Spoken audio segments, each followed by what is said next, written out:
que quinto ano do ensino fundamental, ele é muito temático na minha vida. Quinto ano do ensino fundamental, eu fui para uma escola particular que os meus avós não podiam pagar.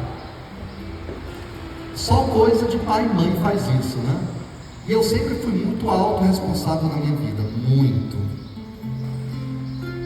Durante 3 meses eu fiquei estudando pra caramba e super preocupado se os meus avós iam poder pagar ou não, ou como era que estava muito difícil a situação lá em casa no quinto ano.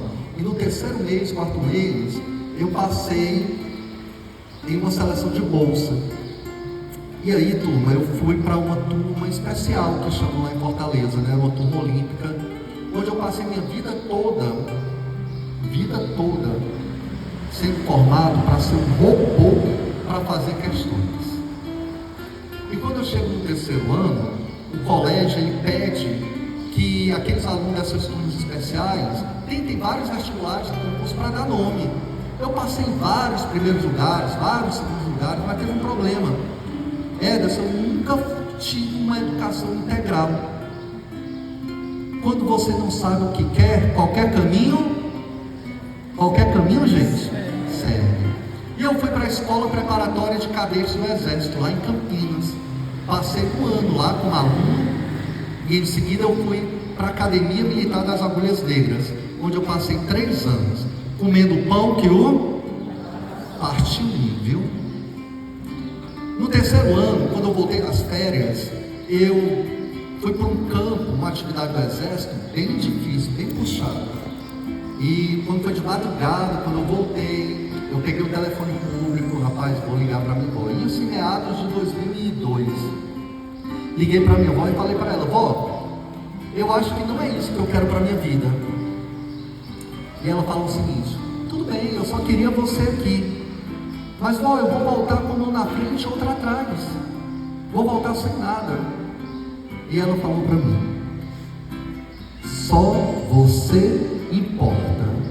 Se alguém falar isso para você, gente, é porque você é a pessoa mais especial do mundo para ela.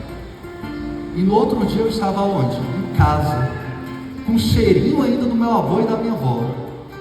Aquele cheiro suave daquele meu avô.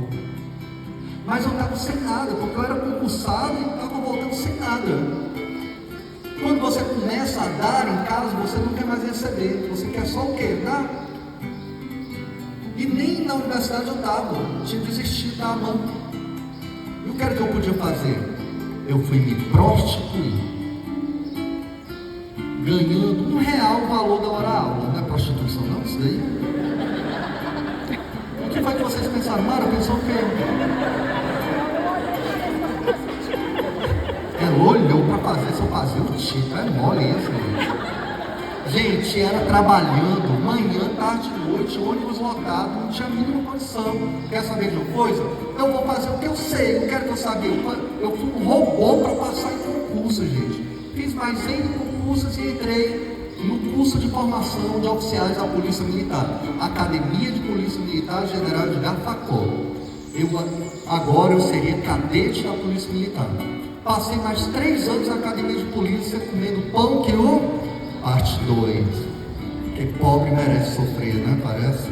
Gente, e aí eu entrei lá, fui declarado aspirante, primeiro tenente, vivi coisas que vocês nunca vão ver e viver.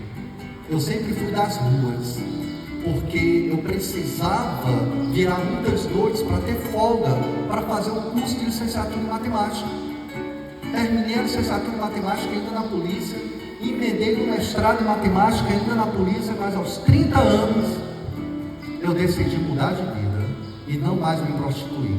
Eu fui para a educação, eu vim para a educação. De imediato eu fui contratado por 2 grandes instituições de nível superior em Fortaleza, ganhando bem mais e trabalhando bem menos. Eu podia pesquisar, eu podia estudar, eu podia viver, gente.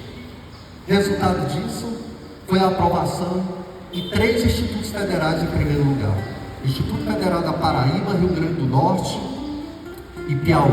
Fui para o do Rio Grande do Norte, porque era uma logística melhor, lá em Pau dos Ferros.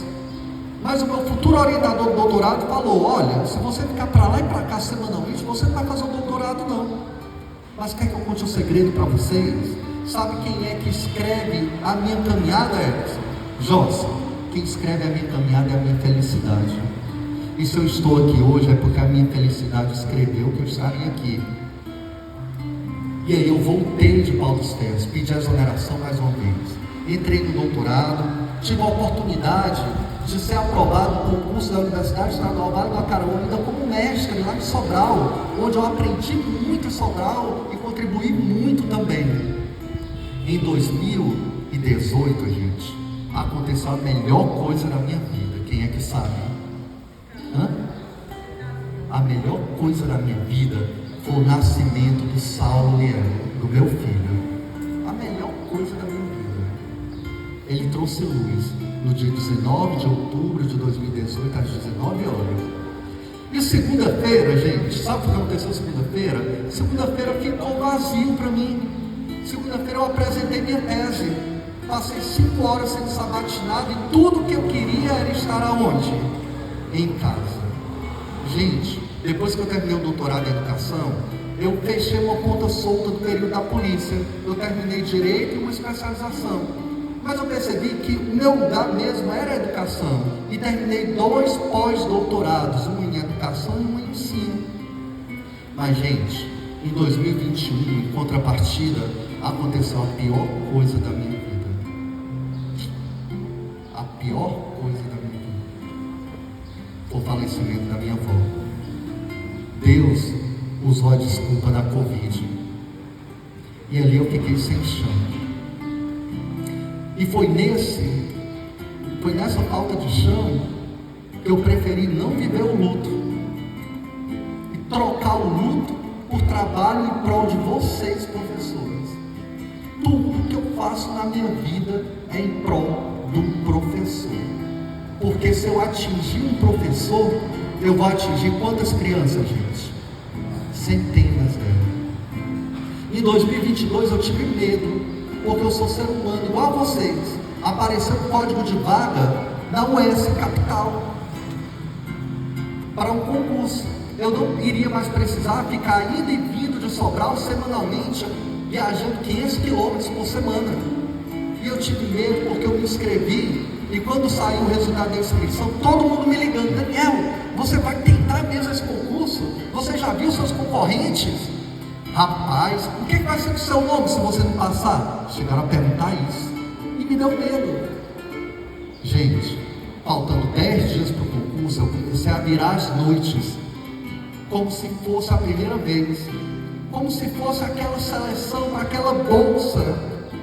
Que eu estava muito preocupado com minha avó não podia pagar o meu colégio.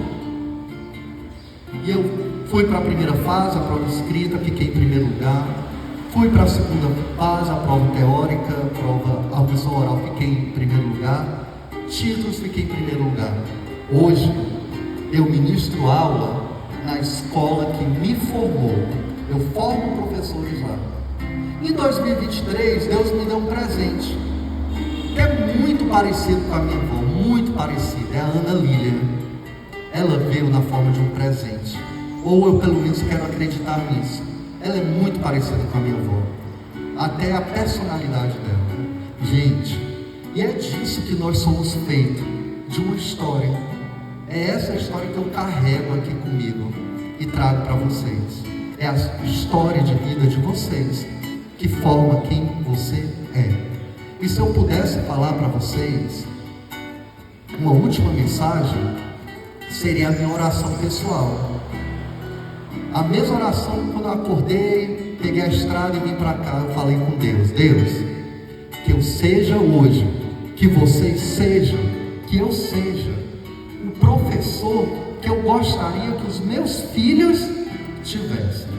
Gente, Pacoti, muito obrigado pela manhã de hoje.